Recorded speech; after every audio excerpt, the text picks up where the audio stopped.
Well, good morning. We are getting your grills all set and ready for the big game on Sunday. There is only one place to do it.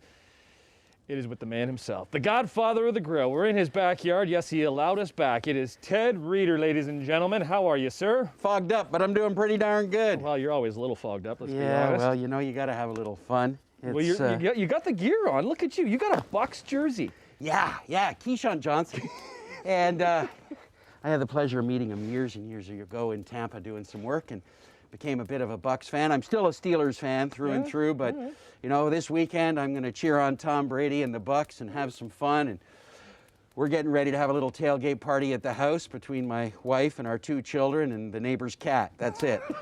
Nobody's allowed in. You're not allowed in. I love that hat there too. Sporting the Ticats as you always do. Okay, you got baby. You got a whole spread ready to go for us. What are we doing first? First things first, we've got some veal meatballs, and we've got some Ontario veal with, which is nice and lean and grain fed, and we've added some garlic. We've got some hickory sticks, some chilies, some onions, a little bit of Swiss cheese, and I'm just going to chop up a touch of cilantro here. Why'd you go veal? Veal, I get bored sometimes with ground beef, and I go to my local butcher and they grind veal every day, and it's absolutely beautiful and flavorful.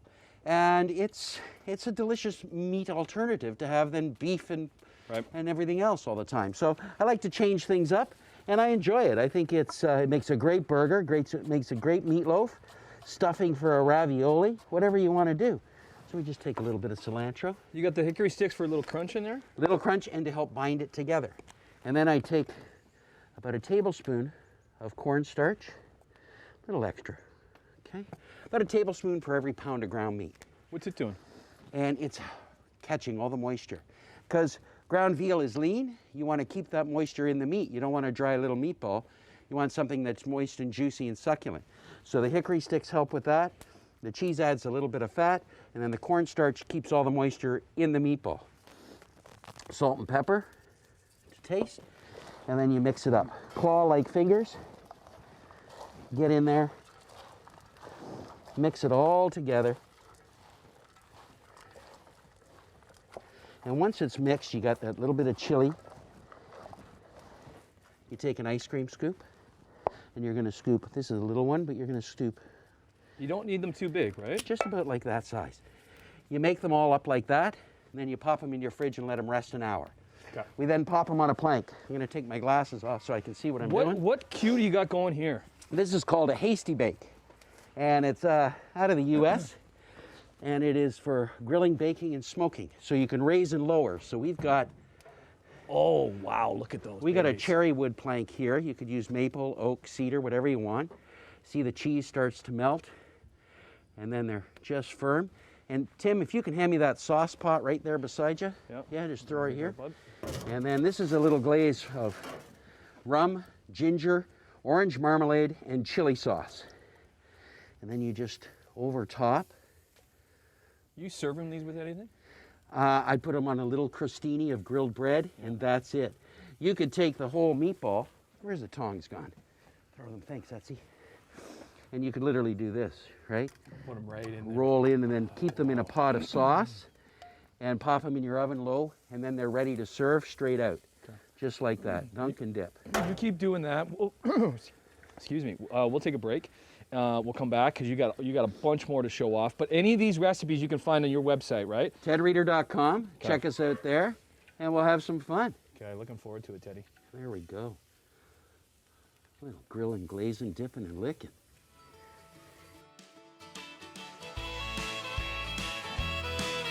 Well, you can always go with the standard chicken wings for Super Bowl Sunday, or you could mix it up a little bit with some fresh ideas. And we're always getting fresh ideas from the man himself. Godfather of the grill, Ted Reeder, back in his backyard. Hey, buddy, what do you got spinning up for us there? Well, I'm a burger guy, and I love burgers. And at Ted Reeder Barbecue, the joint, we do a lot of burgers. And we cook them over charcoal, and you have some fun.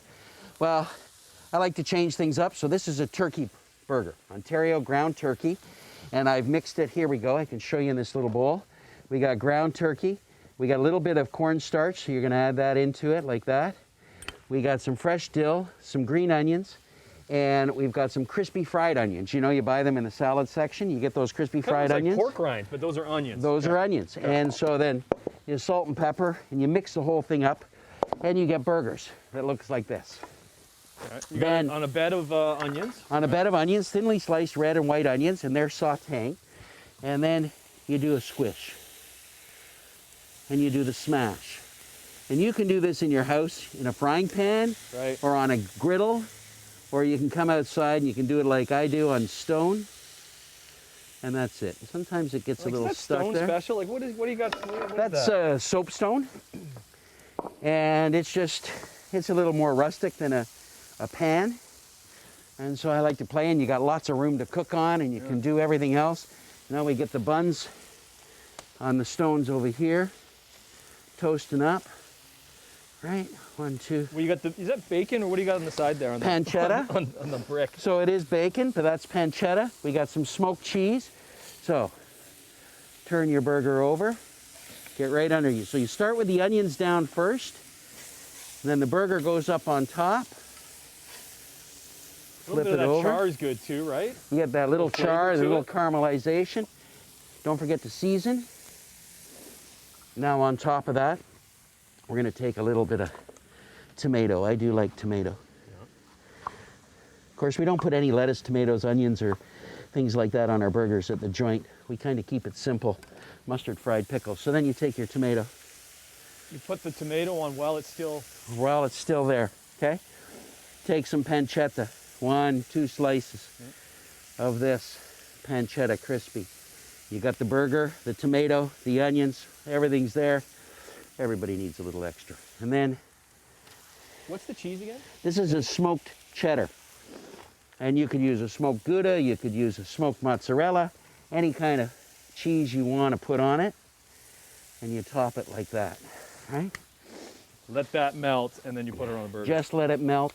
You could put a lid over top of it to help it melt a little quicker. But really, it's just fine like that. Okay. And you're done. Let's take a break. You can get all of these recipes on your site, right? On the website, tedreader.com. We'll have all the recipes. This is for Ontario turkey. So they're turkey smash burgers with onions. And when we serve, I'll just jump in. Yep. I made a little French onion dip. All right? So you can buy a store-bought onion dip, and you put that like that. You get your burger like that. Oh, awesome. All right? Top of the so bun. Messy, but so good. And that's how you get it, right? I don't know how I'm supposed to eat it with this mask on. What am I supposed to do? Doesn't work. We'll take a break. Back with the man himself, Ted Rader, in his backyard, getting you ready for Super Bowl 55 on Morning Live. Well, besides chicken wings, I think the most popular thing to make for folks on Super Bowl or for the Fam Jam is ribs. Ribs. Back with the man himself, Ted Reader.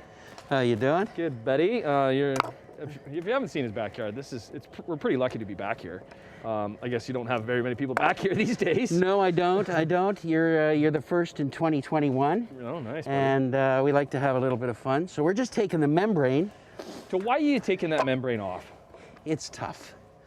It's got fat on it, which adds flavor, but that membrane is tough, and it doesn't matter how much you cook this so rib. if you bite into it, you're going to be chewing it, and it's not a good chew. And it's not a good chew. And so you got to take that off and get rid of it. And what type of rib do we know what kind this is? This is a side rib.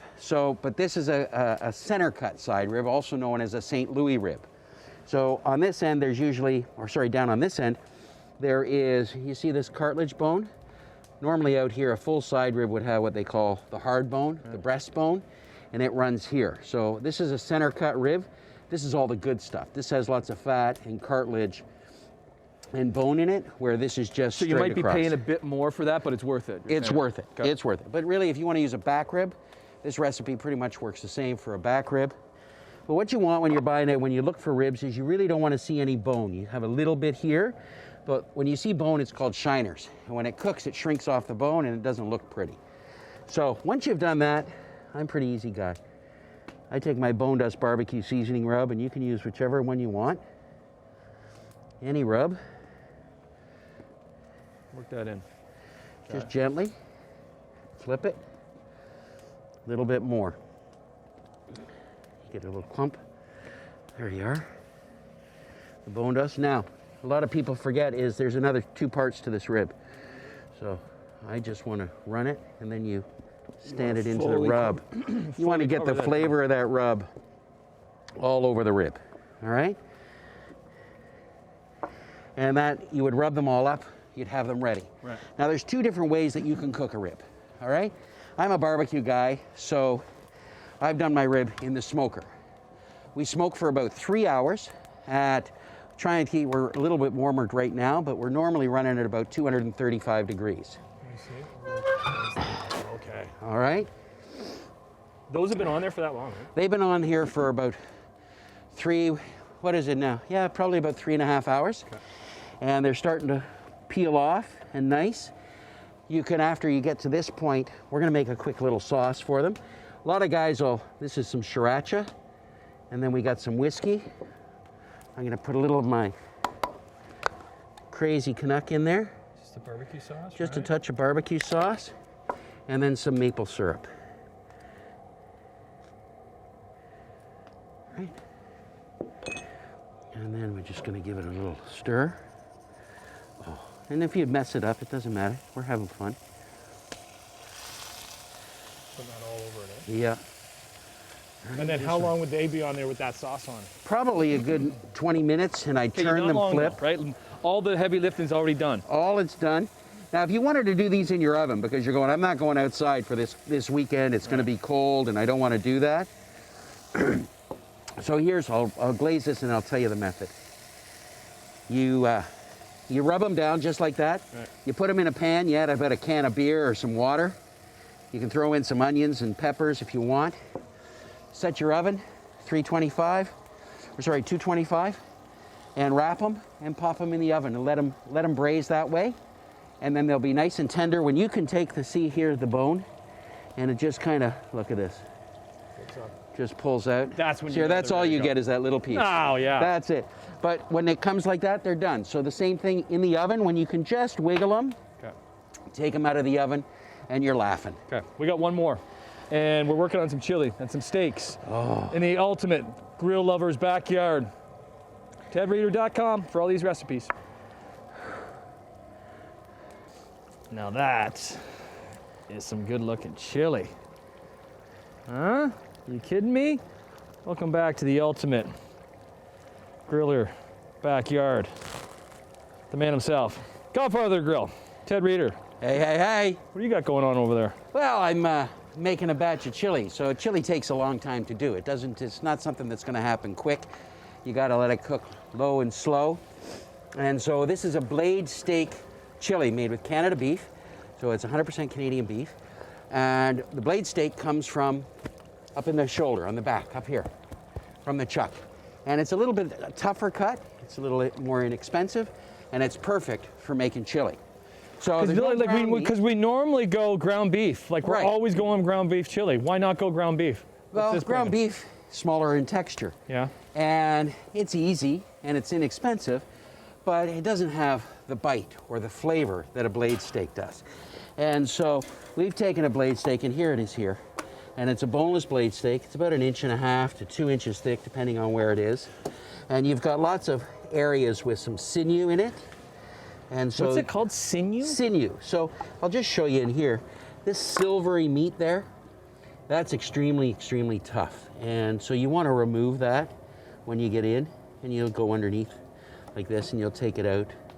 I had a boning knife, I'll do that. But you really want that part of that sinew gone. Because again, is it similar to the membrane with the ribs? You're going to be chewing it, and it's not a good chew. Exactly. And so you want to have flavor, and you want to get in the fat, and this internal fat is all flavor and marbling. So I just take a little oil, right? Rub it into the meat, both sides. And I'm taking a little of my bone dust, and my bone dust spice has cumin and chilies in it. And there you go. You shake it on, rub it into the meat, do the other side. Right, a little bit.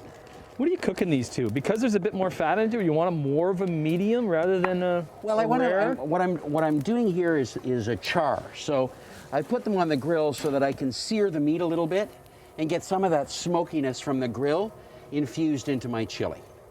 And you could do this in a pan, or if you want to make it super easy, just dice the meat up.